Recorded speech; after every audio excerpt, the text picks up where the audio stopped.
Before the arrival of head coach Tom Matukewicz, Southeast Missouri State was always finishing towards the bottom of the Ohio Valley Conference since joining the FCS ranks in the early 90s. Since Coach Tuke's arrival, they have gone to the FCS playoffs 3 times and have won a share of the conference title twice. When it was announced that a Missouri FCS school was going to be joining the FBS, some may have thought it should have been the Redhawks, not rival Missouri State. This year, they are off to an 8-1 start and are currently ranked 6th in the FCS, having one of their greatest seasons in program history. This is the rise of Southeast Missouri football. But before we get into this, if you enjoy college football content like this, make sure to leave a like and subscribe. Also, let me know who you think wins the FCS national title in the comment section below. In December of 2005, Southeast Missouri State football would hire Tony Samuel to be their head football coach after Tim Billings resigned as head coach after going 25-43 in 6 seasons. Samuel had previous head coaching experience at New Mexico State, helping the Aggies transition from the Big West Conference, an FCS conference, to the Sun Belt Conference in 2001. Samuel never found a ton of success at New Mexico State, going 34-57, but he had experience guiding an FBS school and a school that transitioned. Following his contract not being renewed following the 2004 season, he accepted a position at Purdue where he served as their defensive ends coach. Samuel played for Nebraska and was an assistant coach for the Cornhuskers for 10 years under Tom Osborne. He was also an assistant at Stanford and Western Michigan. He was taking over a Redhawks program that had gone 2-9 in 2005, was going to be undergoing a major rebuild. Southeast Missouri State was a member of the Mid-American Intercollegiate Athletic Association, a Division II conference where they won 17 conference titles from 1924 to 1990, but since becoming a member of the FCS in 1991, they had not found a ton of success. They joined the Ohio Valley Conference in 1991. In Samuel's first season at the helm, the program would bounce back going 4-7, but struggled the next 3 seasons going 3-8 in 2007, 4-8 in 2008, and 2-9 in 2009, always finishing in the bottom half of the conference. In 2010, though, things would change with them having a magical season. Southeast Missouri State would have one of their best seasons in program history, led by running back Henry Harris, who would go on to be named the OVC Offensive Player of the Year and broke the school record for rushing yards in a season with 1,808, rush attempts with 305, rushing touchdowns with 18, total defense with 19, and all-purpose yards with 2,609. He finished 5th in the Walter Payton Award voting, which is the Heisman of the FCS. The 2010 team finished among the top 10 in the nation in sacks allowed, with half a sack a game, least interceptions thrown with 3, rushing offense with 265.1 yards per game, 4th down efficiency at 72.2%, interceptions with 20, 3rd down efficiency with 47.3%, turnover margin at 1.08, and fewest yards penalized per game at 37.7. They would finish the regular season 9-3 and 7-1 in conference play, winning the first Ohio Valley Conference championship in school history, earning the team a spot in the FCS playoffs for the first time in school history. Samuel would become the first coach in SEMO history to win the Eddie Robinson National Coach of the Year award, and he spoke on winning the award saying, "I've got a great coaching staff, we've been together a long time. I get the award because I'm the head coach, but it's truly a team honor."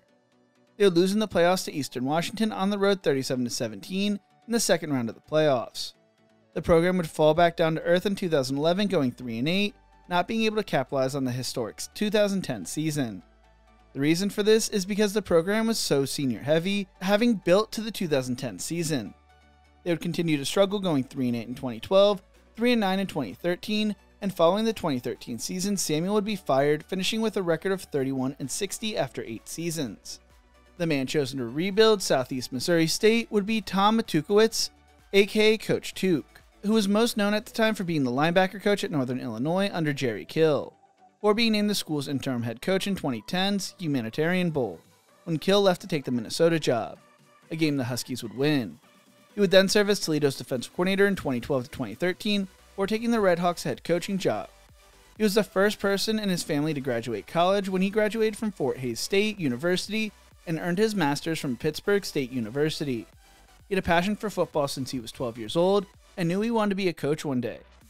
While coaching at Southern Illinois, he helped the Salukis develop one of the top rushing defenses in the nation and was named the 2007 Subdivision Assistant Coach of the Year. When he joined the Salukis staff in 2001, they had gone 1-10, and by 2007 they were 12-2. While at Southern Illinois, he learned how to rebuild a program that was in the dumps, explaining, "They wanted to drop the program, and we ended up winning a bunch of championships and beat a BCS team." With Coach Tuke on the staff, Northern Illinois had the #1 scoring defense, ranking first in total defense in the MAC in 2007. The team maintained the league's #1 total defense in 2008 and 2009. Matukewicz knew he had a tough rebuild on his hands, saying they were going to get the Redhawks program back to winning ways, brick by brick.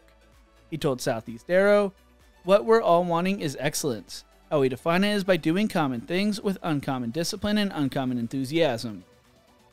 It was also a dream come true becoming a head coach of a football program, saying, "I've wanted to do this for a long time. I've tried to take jobs and do things to set this up, and that's why I'm really excited about this job." He knew he would have to change the culture in the program and get the returning players to do it in a way he wanted them to do it. He planned to incorporate his new teaching style in hopes to turn around Southeast, just like he did with Southern Illinois, Northern Illinois, and Emporia State. He explained, "If you focus on winning, then you'll never build something great. You gotta focus on the process and let the winning come." When he first got the job, he got right to recruiting, visiting 20 local high schools in 3 days, and planning to visit 500 schools by the spring. He wanted to bring in players from the St. Louis area, explaining, "Our heart and soul has got to come from the area, from St. Louis to Memphis," and also planned on getting parents to love him because if you could get mom to say yes, you're going to win recruits. He's going to build locally and make sure his guys participated in the classroom, in the community, and worked hard on the field. He explained his vision, saying, "I want a program people are proud of. I want people to come with us, play, and be proud of the product we put on the field. I know early on it may not be with the wins and losses, but still you're going to see people who won't jump off sides, get stupid penalties. We are going to play extremely hard." In year 1, they would improve, going 5-7, but dropped to 4-7 in 2015. A rebuild takes 3 to 5 years to get a program back on track, but the Redhawks would continue to struggle, going 3-8 in 2016 and again in 2017, yet the school believed in his vision, keeping him on staff. The 2017 3-8 season was not completely representative of how good the team was, as they lost 5 games by less than a touchdown. That belief would pay off in 2018, as they would finish the season 9-4 and made it back to the FCS playoffs for the second time in school history. They did all this while rebuilding their defense and finding a brand new quarterback. The 2018 squad needed to replace NFL draft pick Kendall Donnerson, Mike Ford, and Chad Meredith. On offense, they did return running back Marquise Terry and 3 offensive linemen. They would also win their first ever playoff game, beating Stony Brook 28-14 in the first round of the playoffs. It was an impressive season, and they would find the same type of success in 2019, going 9-4 once again, winning a share of the Ohio Valley Conference title, but lost in the first round of the playoffs. During the complicated 2020 season, they would go 4-4 and followed that up with a 4-7 season in 2021. While fans may have been worried that the Redhawks were going to go back to their struggling ways, they would be relieved by a team going 9-3 and 5-0 in conference play in 2022, making it back to the FCS playoffs for the 3rd time under head coach Tuke and 4th time in school history. In 2023, the Ohio Valley Conference created a scheduling alliance with the Big South and would go 4-7 last season. Heading into the 2024 season, the Redhawks returned 7 starters on offense and 6 on defense, including first-team all-conference player, offensive lineman Zach Geig, and linebacker Bryce Norman. They hoped this season would be better after dealing with injuries and missed opportunities throughout 2023, losing 4 games by 5 points or less. They returned quarterback Paxton De Laurent, who showed out in 2022, but struggled with injuries in 2023, but there were question marks about their running back room after losing All-American Geno Hess, and they did need to replace their 2 leading wide receivers from last year. They also hoped their defense would bounce back after being ranked last in the conference for total defense. They were picked to finish 3rd in the conference in the preseason poll, earning 2 first-place votes.